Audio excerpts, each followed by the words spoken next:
My sister used my name when she committed a crime. Yeah, you heard that right. My own sister used my name to commit a crime, and I only found out when the police showed up at my door.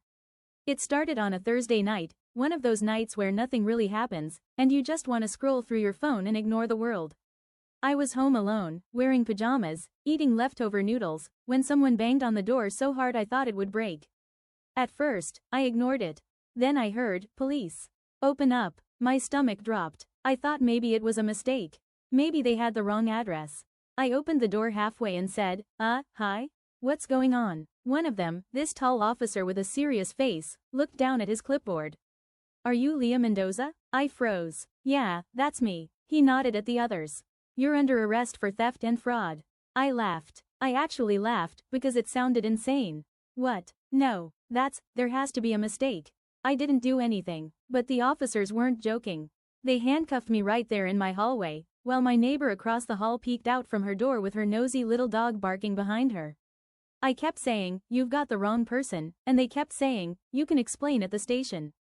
That's how my nightmare started. They sat me in an interrogation room for hours. Cold, metallic table, buzzing light.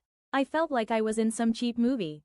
Then they showed me security footage, a woman, same height as me, same hairstyle, same clothes I'd worn in photos on social media. She was buying stuff with stolen credit cards. The name on the receipt? Mine. I leaned closer to the screen. "Wait," I said, my throat dry, "that's not me. That's my sister. That's Janelle." The officer squinted. "You're saying your sister used your identity?" "Yes," I said. She probably took my ID or copied it or something.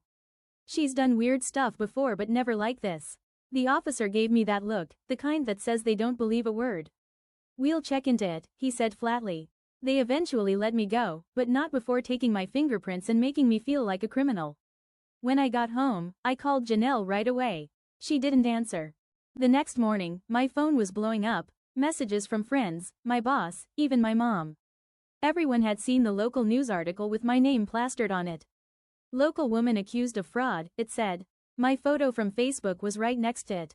I texted Janelle again. "You need to call me now." A few hours later, she showed up at my apartment, calm, wearing sunglasses like she was hiding from the paparazzi.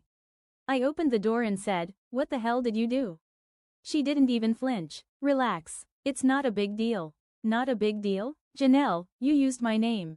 The police came to my house." She rolled her eyes. "You always overreact. I just needed it for something temporary.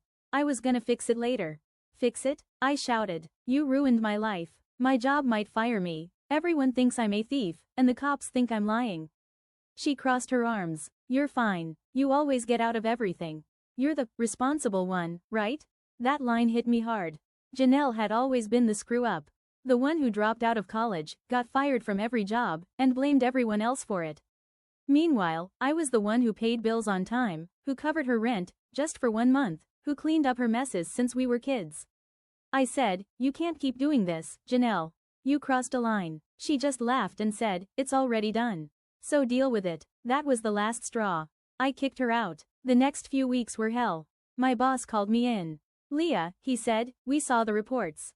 Until this clears up, we have to suspend you." I tried to explain, but you can tell when someone doesn't believe you.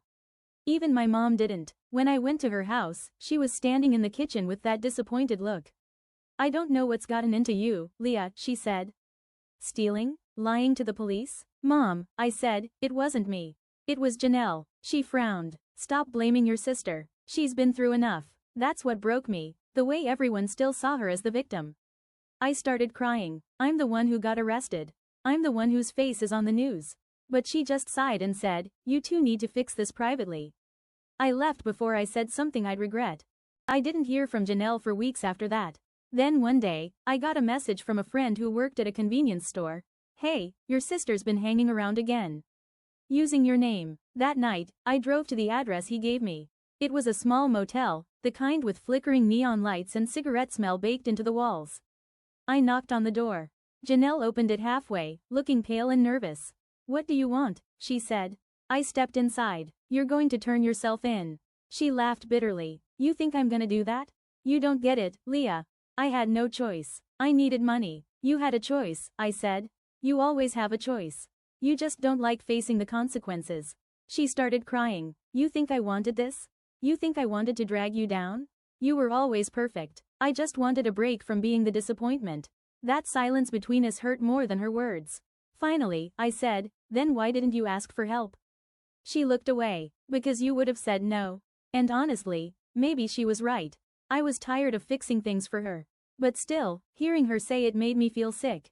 The next day, I went to the police. I told them everything. How she stole my ID, used my name, forged my signature.